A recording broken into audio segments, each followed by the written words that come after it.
To my elite queens, I'll be showing you how to pluck a lace. The first side has been plucked, so I'll go right into the second side. You will part like 1 inch of hair to the front, and you comb the rest of the hair to lay flat at the back. You will need a tweezer to do the plucking process, and here we are creating straight slim strokes.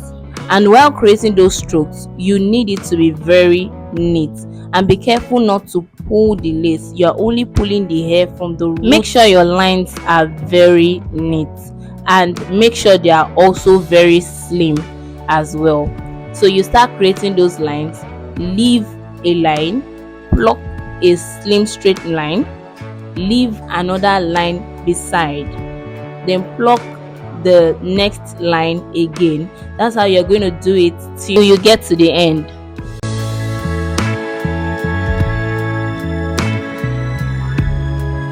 You need a tail comb to always make sure the hair lays flat at the back when it's getting rough, when it's no longer straight, because we are trying to create a straight line, remember. So after using that tail comb, I always use the back of my hand to secure the hair down, to make sure it is laying very flat.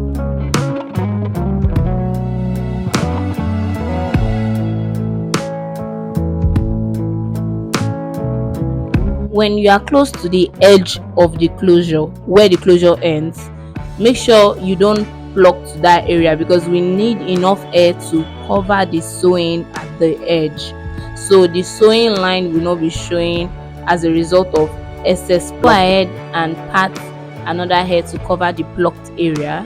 Then you repeat the process again, creating tiny lines until you get to the Note edge. That before you start your plucking process, you have to part a center part, and you do not pluck that center parting area, both on the right and on the left. Make sure you do not pluck the center part.